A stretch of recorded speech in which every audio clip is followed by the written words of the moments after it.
Império Rústico. Qualidade, elegância e autenticidade em cada detalhe. Móveis de madeira que transformam ambientes e impressionam pela durabilidade.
Ok, pessoal, já estamos aí voltando.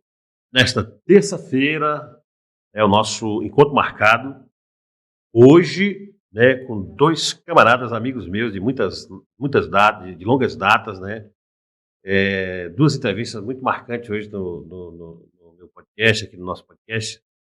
E uma satisfação imensa estar recebendo, né, essas pessoas aqui. Eu vou conversar primeiro com o deputado Edivaldo Magalhães, uma das lideranças do nosso estado, né, que consolidou aí como uma referência na política do nosso estado, não só na sua atuação parlamentar, mas também é um cara que pensa, um cara que opina, né, e que tem opiniões sempre bem definidas.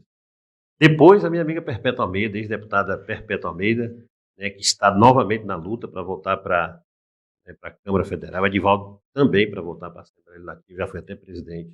Já a gente vai tratar um pouco uma conversa bem boa aqui com eles, sobre a vida e também sobre a política, sobre a eleição que está aí já fervilhando. Mas antes, eu estou aqui com o Igor, o nosso programador.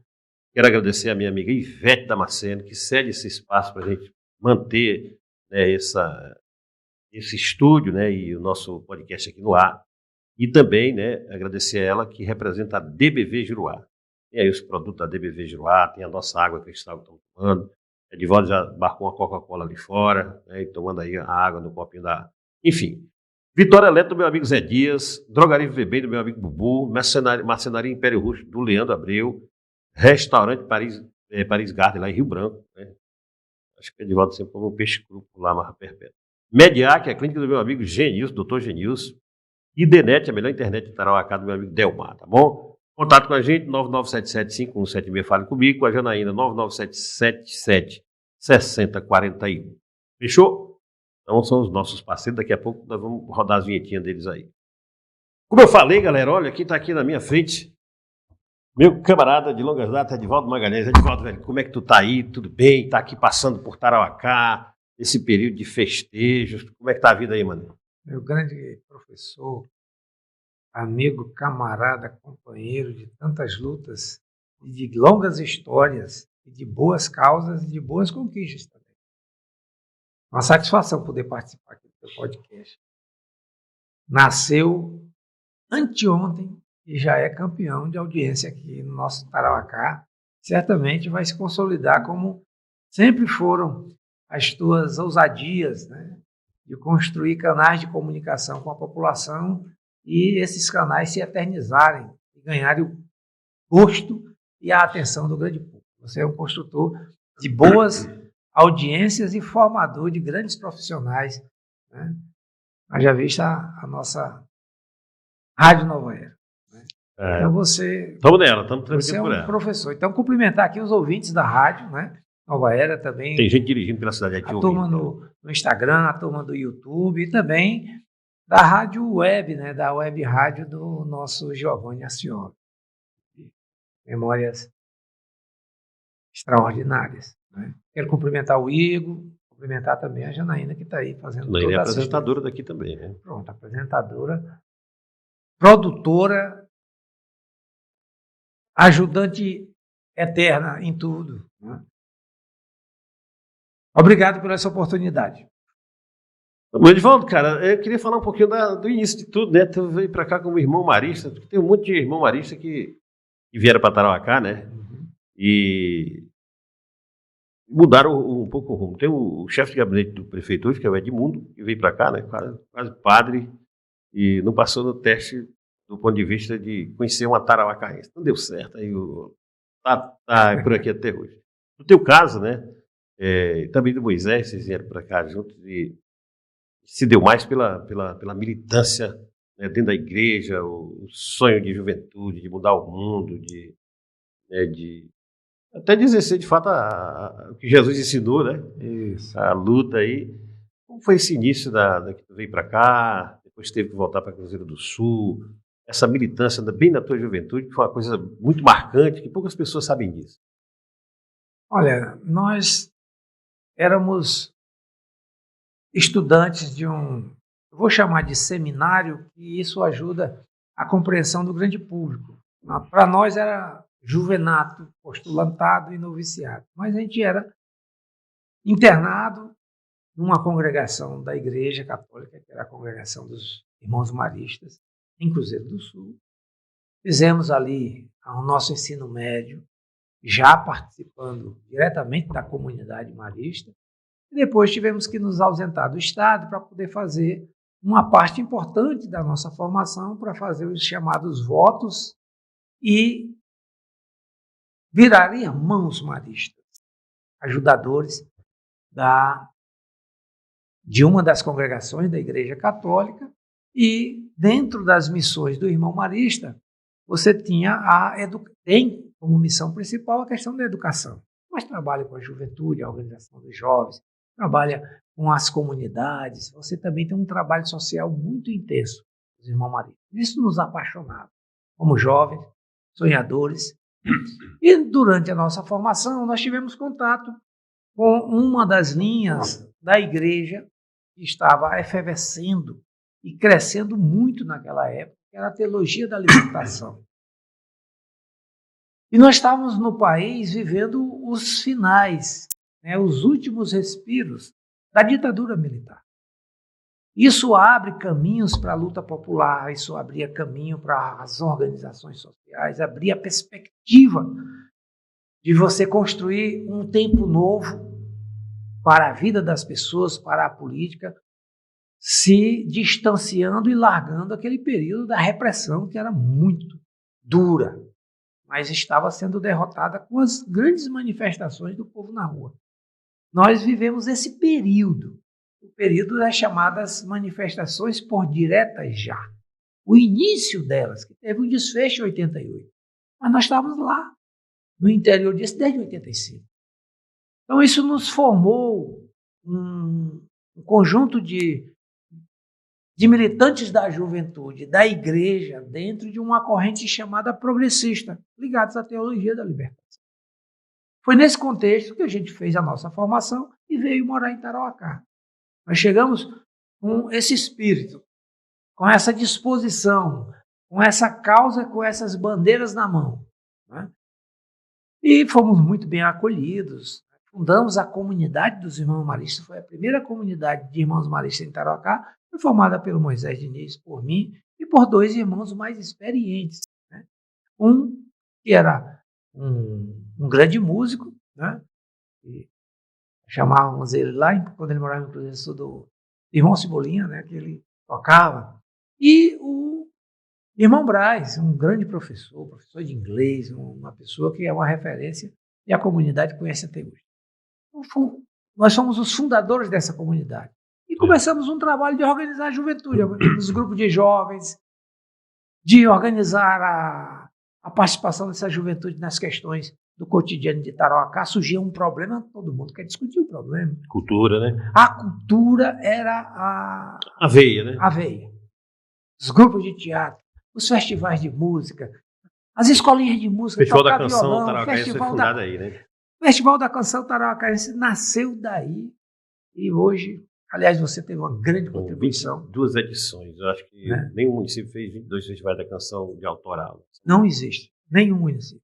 Mas isso se enraizou no coração, tanto é que o fruto disso, logo no início, foi a revelação de grandes talentos, de ótimos profissionais, de gente que se destaca até hoje no mundo da música, né? E da poesia, da construção musical. Nós participamos dessa construção. E do teatro também.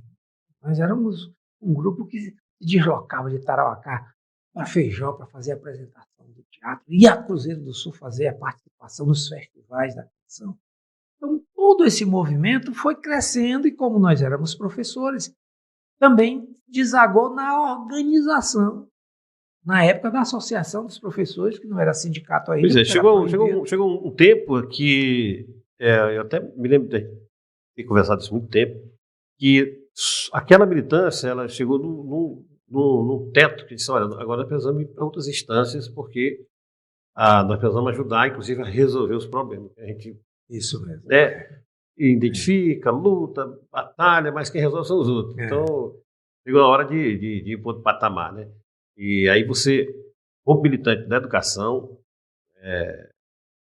também entrou, né, na militância política, de fato, já em partido político, né, nessa coisa toda, que lhe trouxe para esse cenário, que até hoje, daqui a pouco vamos falar, né, mas que também começou dentro do movimento exclusivo, já no outro nível, dentro do movimento da educação.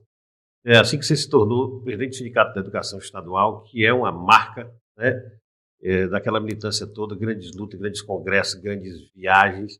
Conta um pouco dessa trajetória no sindicato. Olha, nós somos contactados aqui, como a gente fazia todos esses movimentos, apareceu um belo dia, num final de semana, o professor Pascoal Muniz. Exatamente. Acompanhado do, então, à época, deputado, ex-padre, que era o padre Manuel Pacífico da Costa. Que eram todos ligados ao movimento da organização do Sindicato dos Trabalhadores na Educação, e na época era uma associação, portanto era a ASPAC, Associação dos Professores do Acre. Olha, tem 2 professores ali que fazem ali um movimento, nós queremos que eles participem da construção do sindicato e da associação, na época da associação, em Tarauacá e também no Vale do Juruá, porque não existia nenhum tipo de organização na época. E isso foi o início de tudo. Porque nós nos abraçamos com isso. Nós fomos participar de um congresso estadual e, a partir disso, a gente mergulhou. Né? É claro que nesse contato também inicial não teve um contato partidário. Então, nós tínhamos um contato para atuar num movimento de organização dos professores, na época ASPAC, e também um contato partidário, que era para fazer a fundação do PCdoB em Tarauacá, que à época era clandestino. Isso criou uma condição, com esses contatos, da gente olhar para o movimento que nós fazíamos, que era mais voltado para a juventude, para um movimento em outro patamar, como você bem relatou aqui, de construção de uma luta política mais consequente, porque havia naquela época os chamados prolabores. Pessoas eram contratadas de forma precária. Eu fui prolaborista ainda no tempo. 6 meses sem receber, certo? Você passava 6 meses para poder receber o primeiro salário. Depois, mais 6 meses, você trabalhava. Um mote legal para a luta intensificada. E havia bandeira não faltava. Edvaldo, nós temos essa ata da Fundação das PAC aqui em Tarauacá. Essa ata, não, você... Lourdinha Maia, Aragão, Madalena, Você cuidou como ninguém da história disso. Tanto é que você ficou uma boa temporada dirigindo esse nosso Sinteac, que você construiu uma infraestrutura para o Sinteac, a melhor do Acre, já há muitos anos. Né? Com a sua e a luta dedicação. Política aqui muito definida. E com a luta permanente, sempre, vamos dizer assim, na vanguarda do movimento. Então isso foi o que fez com que me jogasse 100% na luta política. Porque a partir da questão do movimento dos professores e depois dos trabalhadores em educação... Como diz o outro, já não bastava mais só a luta sindical. Nós precisávamos ir para as instâncias de poder. Para fazer as leis a favor da gente. Aí, cara, tu virou deputado. E nós questionávamos também a direção do movimento. Tanto é que eu, de Cruzeiro do Sul, fui eleito para tomar o poder nesse sindicato. Fui eleito presidente estadual do sindicato. Eu tive que me mudar para Rio Branco para assumir protagonizou grandes lutas, eu me lembro disso. Aquelas lutas. E aí foi o parlamento. E a categoria de São elegeu de volta deputado. E aí nós começamos a ter as nossas vozes já dentro do parlamento e a marca mais, o ponto mais marcante dessa entrada do Edivaldo na Assembleia Legislativa foi a lei, né, de gestão escolar, né? Democratização do ensino, na época. A lei de gestão democrática era o nome. A lei de eleição. Os diretores eram tudo indicados antes disso, né? Conta aí como é que eram os diretores. Naquela época, olha, por exemplo, em Tarauacá, quem fosse a liderança política mais votada aqui, né, na época, o ex-deputado. O critério era muito show. E o presidente da Assembleia, que foi o deputado Mané Machado, né? Depois o deputado Chico Sombra, que foram 2 parlamentares aí que tem uma história no município de Tarauacá, mas naquela época, como não existia eleição de diretores, as indicações eram políticas, né?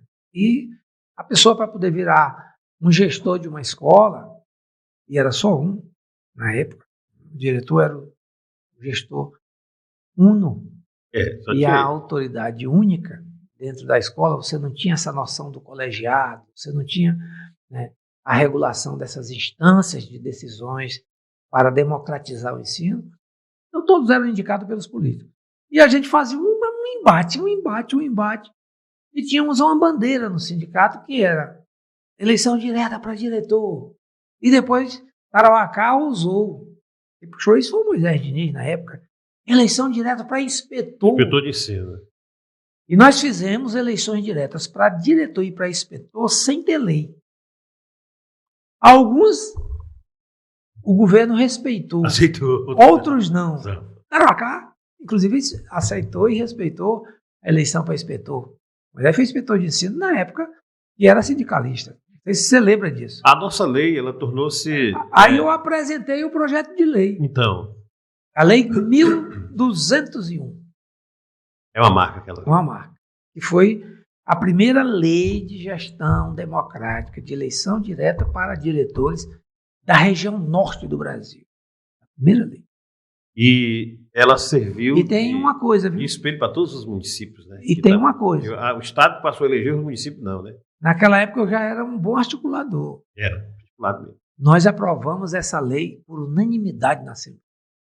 Foi. Nós estávamos tudo lá. Foi, o movimento base grande. toda lá. E essa lei tornou-se referência para as leis municipais, das redes municipais. Aqui Nós pegamos, transformamos logo na lei municipal. Acho que o primeiro município a ter eleição direta com base na tua lei foi nós aqui. Isso. E depois todo mundo foi se adaptando, aí deu tudo certo. Hoje referência o país inteiro, né? Assim, alguns estados têm outros critérios e tal.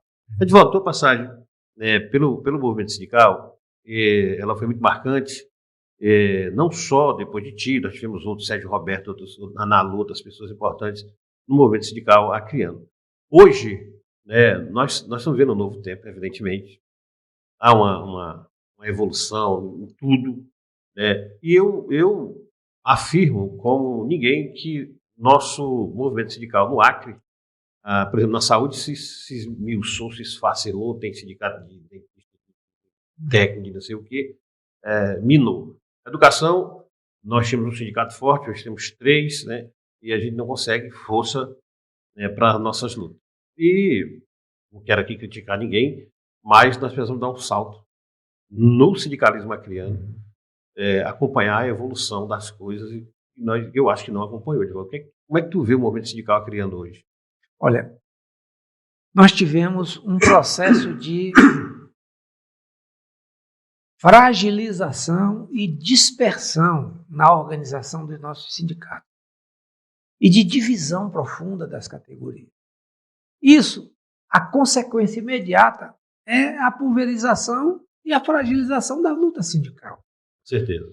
Então, quando eu retorno para a Assembleia, depois do período que eu experimentei como secretário de Estado, secretário de Comércio, Indústria e Floresta, e depois como diretor-presidente do DEPAS, eu estabeleci como uma das metas principais minhas reforçar na Assembleia a luta sindical. Eu digo, olha, com essa pulverização, se não tiver um apoio político, você vai ter um monte de gente disputando uma coisa, disputando outra, etc., e poucas conquistas. E esse período que nós estamos vivendo está sendo um período da gente lutar para retomar conquistas perdidas. Causas que nós avançamos muito, que nós conquistamos, foram rasgadas, mudadas, dilipendiadas, sem uma resistência à altura, no Estado inteiro. Eu não estou aqui botando um carimbo nessa ou naquela organização, no Estado inteiro, sem uma resistência à altura, por conta da fragilidade. Você vai ter numa mesma base social 2 sindicatos, 3 sindicatos. Não existe. As diferenças têm que ser resolvidas numa única organização e internamente. Era assim a chamada luta pela unicidade sindical que a gente fazia. Uma das conquistas mais importantes que a educação teve, na greve mais marcante da história da educação, foi a greve que construiu o plano de cargos, carreiras e salários. Você participou disso? Você participou. Foi um marco. Se a legislação da eleição direta, democratização do ensino, foi um marco, a do plano de carreira foi outro. Foi outro marco. Um marco histórico. Esse marco foi rasgado há 3 anos e, estamos em maio, né? 5 meses atrás. Há 6 meses atrás, porque foi no mês de novembro a votação disso, há 3 anos e 6 meses atrás, como nunca nenhum governador, nenhum político tinha tido a coragem de fazer. Destruiu uma carreira que não existia. Motivo para isso. Porque os recursos do Fundeb garantiu.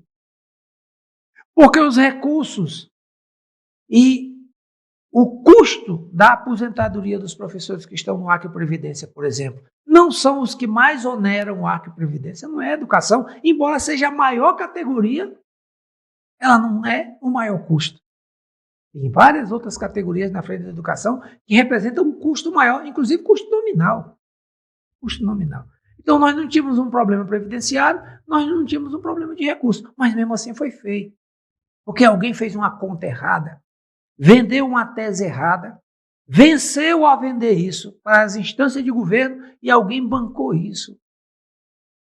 E a base não teve força para reverter isso na pressão. Quando foi percebido isso lá na reeleição do governador Gladys,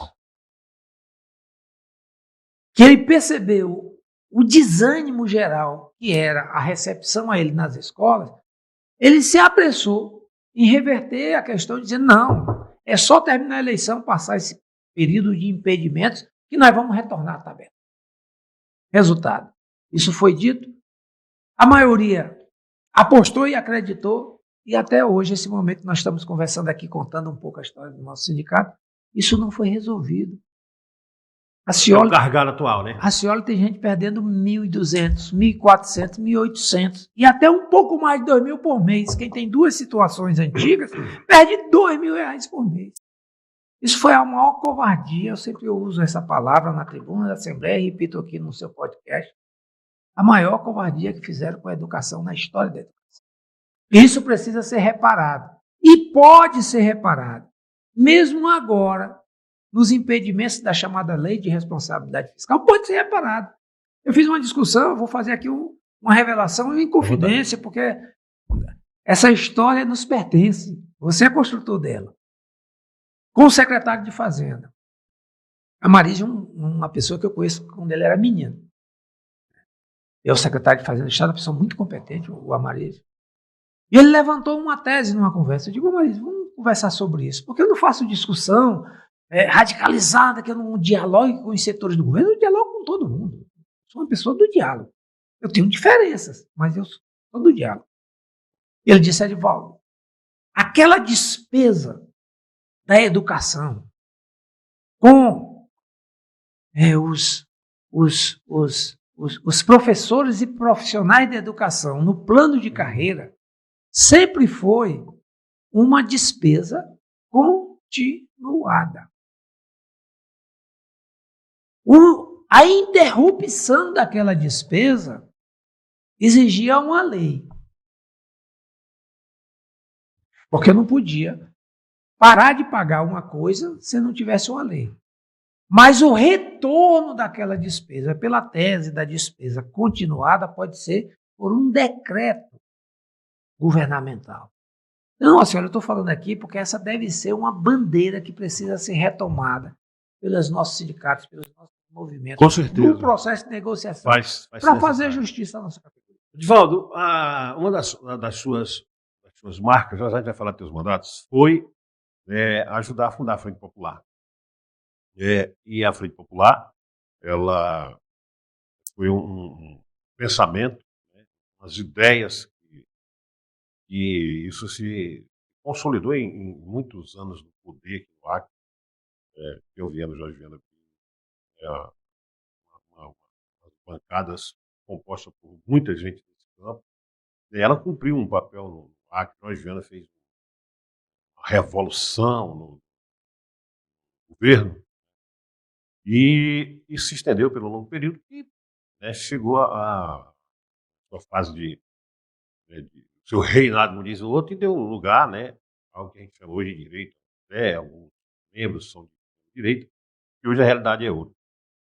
Como é que tu analisa isso tudo, assim, mesmo de forma genérica, esse período que é a Frente Popular, as conquistas que trouxe para o Acre, e também esse fim desse ciclo? Olha, a Frente Popular foi a grande boa nova que o povo do Acre vivenciou. Porque quem tem, do ponto de vista, ele não precisa concordar com a gente, mas se tiver honestidade política, haverá de concordar de que o Acre vivia um estancamento de tudo, do ponto de vista moral, do ponto de vista administrativo e do ponto de vista da sustentação, inclusive, do próprio povo. Uma crise econômica sem precedentes, 6 meses, 5 meses, 4 meses, salários atrasados. Crime organizado imperando. Crime organizado, serrando perna de gente, eliminando pessoas menores, etc. Então há um caos político. Foi no meio disso que surgiu a Frente Popular. Então foi uma construção que juntou movimentos sociais, que juntou igrejas no plural, não era os movimentos da Igreja Católica por conta das comunidades eclesiais de base também. Principalmente, tem uma história importante nisso, mas as outras igrejas também.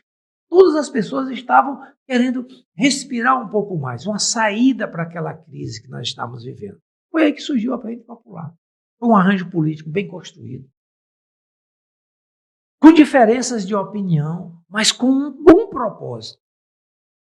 Que em pouco tempo esse arranjo se transformou em poder político, porque foi uma disputa, perdeu, mas em seguida ganhou. fez uma experiência na Prefeitura de Rio Branco com Jorge Viana e, na sequência, teve a eleição de governo. E nessas eleições de governo foi uma experiência exitosa, porque começou a dar respostas imediatas a questões que eram sentidas no cotidiano. Melhorar o salário dos servidores públicos, plano de carreira para todos os servidores públicos, pagamento em dia, era um negócio que não existia no ar, pagamento em dia. Grande novidade é pagar em dia, pagando em dia. Hoje a novidade é antecipar um dia e o cara já sai do jornal. E antecipa um dia é a novidade. Mas antes, 4 meses, 3 meses, salário passado, pagar em dia era uma novidade. Você aqueceu tinha também o cenário nacional, né, que essa onda também foi um pouco disso, né, do sonho do povo brasileiro de ter também um governo com esse caráter. Né? Isso é dentro de uma conjuntura de ascensão das forças progressistas, de ascensão das forças democráticas. A gente tinha como adversário principal o F. Fernando Henrique Cardoso, que é um tucanão democrata, um social-democrata. Não era um cara extremista de direita. Né? Não era extrema-direita. Então, nesse movimento, se teve grandes conquistas no estado do Acre. A conquista da integração do Acre, que era um sonho de todos nós. Eu me lembro que para sair aqui de Tarauacá, na nossa época, você morava aqui, se não fosse a igreja que tivesse dinheiro para poder pagar uma passagem, ninguém pagava, só as pessoas que tinham né? Ou um político que pagava uma passagem, porque o servidor público não tinha nem dinheiro para poder pagar uma passagem de avião, né, para sair daqui. Então você teve a integração, você teve as conquistas. Mas como todo projeto de política e de poder, com as melhores causas, com o melhor olhar de desenvolvimento que você possa ter, ele também tem o seu período de esgotamento. Esse movimento ele foi se ampliando. Ele precisou fazer muitos arranjos políticos em vários lugares, em vários municípios.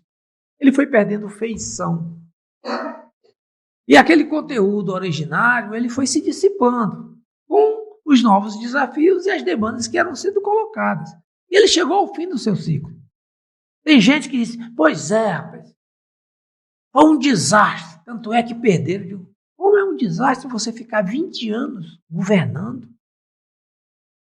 E você sustenta um governo durante 20 anos quando você tem adesão popular. Sim. Porque sem adesão popular não sustenta nenhum governo. Então eu achei que foi um ciclo longo que precisava também ser reciclado. Por isso perdeu. Agora nós estamos na fase do limbo. Né? Que entre um estágio e outro da vida futura, né? Tem aquele ser humano que fica no limbo. Ele não está nem no purgatório e ele não está nem no céu. Ele está no limbo. Né? Na política, nós temos um limbo na política do Estado do Acre. Você tem forças conservadoras querendo cada uma ser mais de extrema direita do que a outra para poder disputar os espaços de poder. E aquele conjunto de forças que esteve no poder se dissiparam entre essas forças e os que se mantêm para a construção do novo ciclo são reduzidos. Pouca gente. Só que recomeçar é a missão de quem teve coragem de começar lá. Eu me coloco nessa missão. Recomeçar olhando para o futuro, não preso somente ao passado, olhando para o futuro, para os desafios que nós estamos vivendo. Quais são os desafios do desenvolvimento do Acre para esse momento? Quais são os desafios da gestão pública para o Acre para esse momento? Quais são os desafios para os servidores públicos do Acre desse momento? Quais são os desafios para que a gente dê um salto na integração regional latino-americana do Acre, pelo nosso posicionamento geográfico que nós temos hoje, onde a nossa economia depende muito, muito, muito dos canais de exportação. Nós somos grandes produtores de proteína animal, seja da bovina, que já é uma tradição, mas também da suína. Podemos ser produtores de outras proteínas. Somos grandes produtores de grãos. Só que nós estamos descobrindo o Acre que produzir um grão que agregue mais valor, como o café, por exemplo, inclui muito mais trabalhadores do que produzir a soja, que é de um único, 2, 10, 15 proprietários. Não que seja contra isso, não. Há áreas no Acre, terras adequadas para produzir a soja, mas para incluir o pequeno produtor, a agricultura familiar, na cultura da produção de grão, é o café, é o cacau, são a fruticultura. Então, é esses os desafios que nós temos que nos concentrar nesse momento. E acredito que quem tiver a coragem de enfrentar isso, de apostar nisso, vai criar um novo polo político, porque é esse o projeto de desenvolvimento que pode atrair a nossa juventude, ávida por empreender, ávida para poder criar novas oportunidades, ávida para poder fazer algum tipo de coisa diferente e se colocar no mundo sem sair do seu lugar. O Acre está bem colocado, a gente pode se colocar para o mundo sem sair do nosso lugar, fazendo coisas extraordinárias aqui, como é o seu exemplo. Eu queria concluir essa parte da realização do sonho. Você é um exemplo disso, assim. Você criou coisas extraordinárias sem nunca querer e nem sair de Tarauacá. Aliás, você ficou da mesma rua não sei quantos anos. Estou lá ainda, voltei. Mas você faz coisas novas, porque o que te faz diferente, inovador e fazer coisas de sucesso é as tuas ideias, é as suas atitudes, é as suas iniciativas. Tu sabe que eu sou um fã teu, né? Eu também sou de muito tempo. Você olha o cara, né? Acho que pela inspiração aqui do nosso Raul, ele sempre procurou boas alternativas para nunca ficar mofo. Você não fica mofo. Você às vezes sofre golpes duros da vida, como aconteceu com o nosso Giovanni. Mas você tem essa capacidade de se superar, de se renovar. Eu queria fazer esse depoimento porque eu não podia deixar de falar disso. Esse período que nós falamos aí, da Frente Popular, Divaldo, também teve suas experiências como gestor, que isso é importante na carreira de alguém, na carreira política, além de ter tido a experiência como gestor no Sinteac, né, que é uma entidade grande, estadual e tal, você teve experiência de gestão no governo da Frente Popular. Queria que falasse um pouco dessa experiência, porque por exemplo, essa parte do Departamento de Água, é um BO grande que haja paciência para você gerenciar isso. Acidentes, né? Você, além do trabalho que tinha para cuidar das florestas e tudo, desse departamento, você também tinha projetos sociais. Nós organizamos tanta ação social nessa BR aqui, dessas florestas públicas. Nós chegamos a ter campeonato com 50 times no final de semana, era uma loucura essa BR, era uma logística para fazer uma rodada em 7 estádios que você mandou construir, 7 campos de futebol. E outras experiências. Como é ser gestor? Que experiência tu tirou disso mesmo? Eu aprendi mais nos 8 anos de gestão do que na minha vida inteira. Porque o desafio é enorme. Você não pode ficar diante da gestão pública, num cargo executivo, preso à mesmice, às mesmas coisas. Rotina. Aquela rotina burocrática. Você tem que inovar no processo. Eu comecei a andar, conversar, discutir com as categorias, etc. Você imagina, você é secretário de Indústria, do Comércio, da Ciência e Tecnologia, e menos de um ano, do primeiro ano que eu virei secretário da Indústria, do Comércio, da Ciência e Tecnologia, o governador disse, não tem mais uma secretaria aqui que eu não quero renovar, mas eu quero incluir dentro da secretaria. Então, transformou a Secretaria de Floresta dentro do sistema que virou a SEDENS. Eu tinha que cuidar de tudo isso. Mas eu tinha uma boa equipe, mas nós tínhamos boas ideias.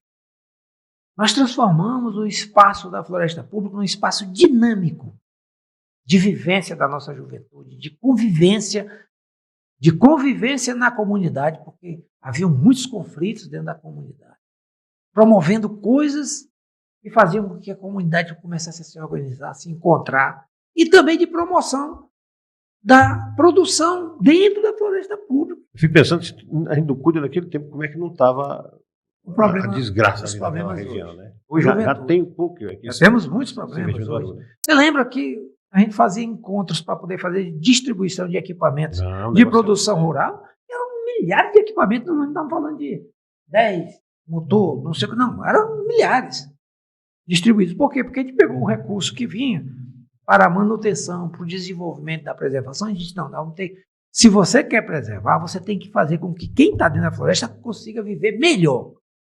Se ele ficar pior, é incompatível. Então ele tem que viver melhor. Então a gente investia nele. E também você tinha que criar um ambiente de socialização das pessoas, de encontro. E aí aqueles campeonatos você ajudou a gente a organizar. Coisa maravilhosa. Mas também a indústria, o Ascioli. Eu tenho uma frustração. Vamos falar sobre isso. Né? Eu tenho uma frustração nessa época da indústria. Eu criei vários polos industriais no estado do Acre ao mesmo tempo. Eu vou te colocar aqui, ó. O polo industrial de Rio Branco, que só tinha um, o segundo. A ampliação do antigo em Rio Branco. Aí nós criamos o polo industrial de Acrelândia. Nós criamos o polo industrial de Brasileia, de Chapuri, de Epitaciolândia. Fizemos uma estruturação lá em Assis Brasil à época. Criamos o polo industrial de Sena Madureira, o polo industrial de Feijó, o polo industrial em Tarauacá começamos, o polo industrial de Cruzeiro do Sul. O de Tarauacá, que estava indo bem, etc. Uma empresa criou um grave problema na execução do polo industrial. Quando eu deixei a Secretaria de Indústria, o secretário que assumiu simplesmente não deu confiança para isso. O único que não funciona hoje é o de Tarauacá. É uma lamentação. Essa é a minha grande frustração. Passar ali e ver aquilo ali, né? É uma frustração. Eu passei muitas reuniões ali. Sabe aqueles problemas de Ministério Público de continuidade do trabalho e alguém pegar e simplesmente abandonar. O recurso fica lá guardado. Porque não era falta de recurso, não. O recurso existia. Empresa mesmo, que você tem que dar uma canetada, tirar do processo, e você tem que abrir uma licitação e botar outra, e continuar com o trabalho. Não fizeram isso. Essa é a minha maior frustração. E se você for ali, cara, em Feijó, está lá funcionando. Se for lá em Cruzeiro do Sul, esgotou. O polo lá ficou tão pequeno que teve que comprar um novo terreno. Inclusive, a Secretaria de Indústria está ampliando.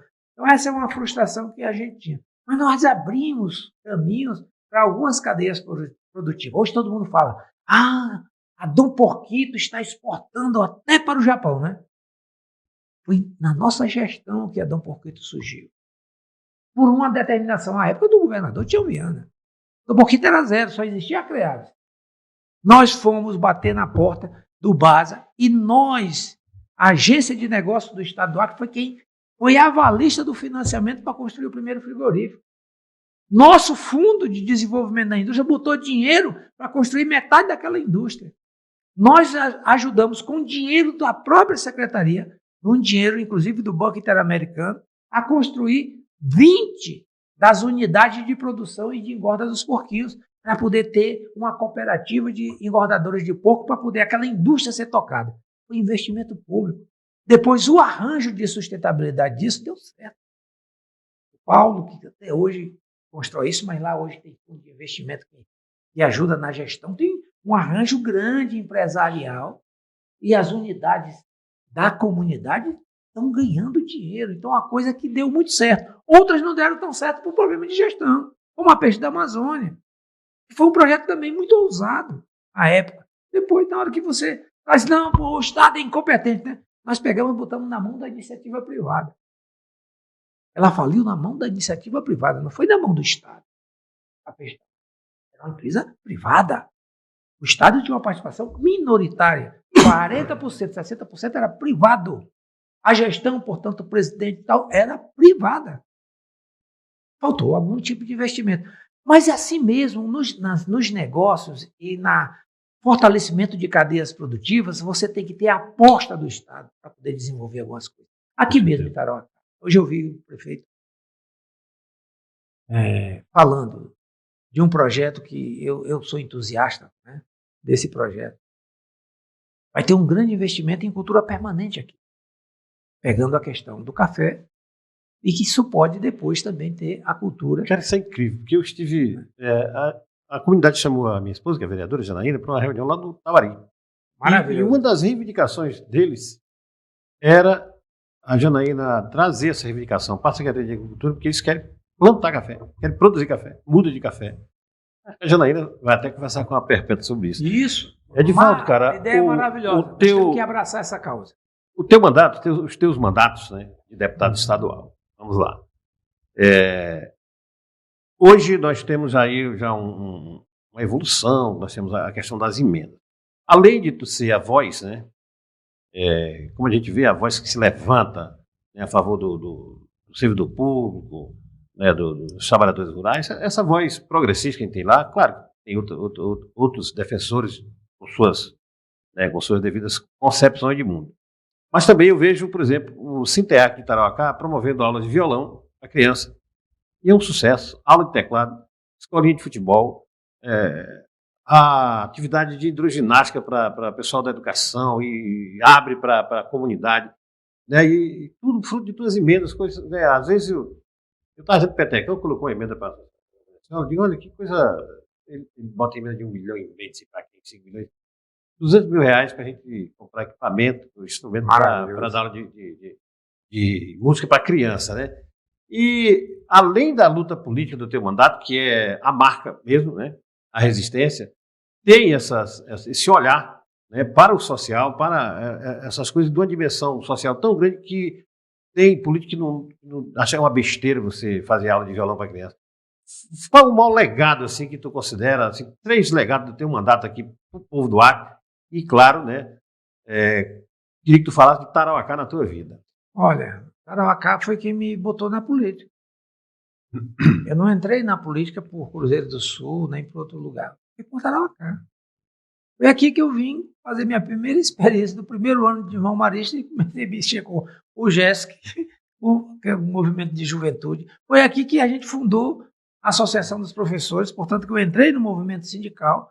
E aqui que é a cidade que respira o debate e a discussão política no seu cotidiano. Não tem um lugar do Acre que discuta e debata mais política do que Tarauacá. Isso não existe. Isso, para mim, é uma coisa muito boa. Primeira coisa, é uma coisa muito boa, porque vai politizando o processo, vai se discutindo, vai se apurando nos debates, mas é uma coisa muito interessante. Todo mundo está muito ligado nas coisas, nas notícias, e quer dar uma opinião. Então, para mim, esse é o maior berço. Agora, eu não posso ser deputado e não ajudar aquela coisa básica. O meu sindicato. Tenho que ir lá ajudar. Meu irmão Joãozinho, a gente não precisa fazer reunião para quando chegar no final do ano botar uma emenda para o Sinteac, porque essa é minha obrigação. Já está no calendário. Se eu não fizer, é porque eu estou rasgando a minha história. O sindicato rural, né? O sindicato dos trabalhadores rurais estava caindo, a sede estava caindo na cabeça. Vocês conhecem muito bem isso. Nós reconstruímos aquela sede porque aquele ali é um símbolo de lutas históricas que essa cidade teve para poder ter terra na mão de pequeno. Porque havia um movimento de concentração muito grande da terra. Então a luta por reforma agrária em Tarauacá sempre foi muito dura. Teve momentos, inclusive, de violência, até de crises, de prisões, de conflitos, etc. Ajudo aquele sindicato. Também ajudo outras instituições. Maçonaria. Fez um pedido porque tem um trabalho social importante. Tem muito trabalho social. Só que o custo da energia deles é muito alto. Bora botar uma emenda para poder a gente botar umas placas solares lá para ajudar. Fiz agora. Show. Né? A comunidade, o movimento, né? Comunidade azul, dos autistas, etc. Vamos ajudar. Eu ajudo. Acho que a fundação, meu Deus, Giovanni Ascioli é uma coisa extraordinária. Nós ajudamos lá e quero continuar ajudando. Eu acho uma coisa extraordinária, porque o que se construiu de inclusão de jovens na cultura em Tarauacá, isso é uma coisa que não existe em nenhum outro município do estado do Acre. Não tem registro. Foi feita uma coisa muito legal, parecida, mas muito institucional, bem financiada, com o conservatório lá em Cruzeiro do Sul, que eu ajudei também lá, viu? Para mim, eu sempre me encontro com essas bandeiras, etc. Mas ali tinha muito apoio. Aqui foi uma construção que você começou do zero, da causa, sem apoio nenhum. E que acho que esse nome vai se eternizar. Nós temos que agora vamos falar da eleição, mano. Nós vamos falar desse ano que a eleição começou. Estou fazendo uma experiência, só para atrapalhar você, sem querer atrapalhar muito, mas eu, nessas questões da produção, eu gosto de ter assim, um lugar experimental. Chamei 2 lideranças importantes, que eu tenho muito respeito por elas, que é a Hélida e a Valéria. Disse, olha, eu gostaria de ter, vocês selecionassem lá nas associações de vocês 10 produtores que tivessem disposição para a gente fazer uma experiência com café. Aí eu botei um dinheiro. para 1 hectare, para cada produtor, portanto, 10 hectares. 1 hectare de café cabe 3.333 pés de café. A diferença de um pé para o outro é de 1 metro e de uma fila para outra é de 3 metros. É isso que... Então foram mais de 40 mil mudas de café, que foram plantas. Eu botei o dinheiro para adubar isso durante 1 ano e também para ter assistência técnica durante o primeiro ano. Esse primeiro ano já terminou. Estamos entrando agora no segundo. Estou botando mais 100, 300 para completar os 300, que é para botar o adubo do segundo ano, que é quando vai sair a primeira safra. Nós vamos ter ali um polo que tem outras iniciativas de bons produtores, inclusive de produtores que vieram de fora, que têm conhecimento com a cultura de café naquela região. Ali vai virar o polo do café de Tarauacá. Você vai ver como isso vai se expandir. Aí nós vamos ter que entrar, que a Janaína estava conversando comigo ainda há pouco, e foi essa conversa que os produtores tiveram com ele. Tem que ter o secador. Tem que ter o secador industrial. Tem que ter o pilador. Tem que ter o pilador industrial. E eu vou fazer isso no final do ano, junto com a Perfeita. Nós vamos fazer isso. Porque isso é libertação para aqueles que estão na produção, às vezes, em culturas que não lhes estão mudando a vida. Se eles diversificam, eles vão para uma cultura que vai mudar a vida deles. Estou falando disso porque você falou das emendas. E para mim é uma das coisas que eu fiz com o maior gosto. Olha, vamos, que daqui a pouco eu vou conversar com a Perfeita. De volta, cara, vamos dar um panorama rápido da eleição aí, como é que está vindo a eleição nacional. Né? Nós vemos aí depois a gente conversa mais em outra oportunidade. E a eleição estadual aqui, nós temos 3 candidatos quase de um mesmo campo, né? Que é a Maísa, o Alan e também o Bocalon. Né? E temos aí a ideia de construção de uma candidatura daquele grupo da Frente Popular, que é o Médio, Todanta, mas está tudo sendo construído ainda. Como é que tu vê a eleição nacional e a eleição estadual, esse cenário que se apresenta? Olha, na eleição nacional, nós estamos ainda naquele cenário da polarização que não terminou com o resultado da eleição passada e que permanece até hoje. E dentro da polarização que não deveríamos ter, mas que é uma realidade da nossa política, você tem um cabo de guerra estabelecido. Eu sou daqueles que aposta muito de que quando se estabelecer o debate da eleição, o campo popular, o campo progressista do Brasil, que é liderado hoje pelo presidente Lula, terá todas as condições e os argumentos necessários para vencer as eleições. Porque foram muitas as conquistas. Na polarização, tudo fica muito nublado, fica muito... Você já não discute mais o resultado, você discute as coisas. Nós estamos vivendo no Brasil menor índice de inflação, o menor índice de desemprego, e o melhor momento de distribuição de renda da história do Brasil. Tudo isso ninguém debate. Por quê? Porque a questão da polarização política e ideológica virou uma coisa cega, eu vou lhe dizer, ignorante até. Mas o isso prefere debater a roupa da Janja. Pronto, isso. As questões menores, não a questão de futuro de um país. Um país como o Brasil, que está sendo muito respeitado no mundo. Você vê que tentaram botar uma cangalha em vários países do mundo, conseguiram em alguns, não conseguiram botar a cangalha no Brasil. Lula com firmeza e também com diplomacia. Ele sabe lidar com essas duas coisas. Ele não é um radicaloide. Tem uns que querem vender o Lula como radical. Ele nunca foi. Ele é um cara da negociação, tanto é como sindicalista, esse cara sempre teve. É o professor das negociações. Eu acredito muito nisso. Acho que o rumo dessa eleição vai ser um bom resultado no final. E por aqui? Tem bons debates. Por aqui, nós estamos, nosso campo democrático está naquela fase da sua reconstrução. E nós vamos nos apresentar com a candidatura do doutor Todantas. Quando eu falo do doutor Todantas, eu lembro de quando nós lançamos o Jorge Viana lá atrás. Quando o cara falava, você conhece o nosso candidato Jorge Ney Vianas Macedo das Neves? Eu disse, quem é? E ninguém sabia quem era ele. Né? Depois virou Jorge Viana. O Todantas é um médico infectologista, um grande profissional da área da saúde e alguém que entende de política pública. Nós vamos, nessa campanha, apresentá-lo como ele é, falando para o futuro, mostrando o esgotamento das soluções que estão se colocando até agora, inclusive entre as forças e as contradições entre as forças que se degladiam pelo poder, porque são tudo do mesmo campo. Da candidatura da Maísa, da candidatura do Alan Henrique e da candidatura do Bocalão, todos são frutos do mesmo campo. Não tem diferenças programáticas entre eles.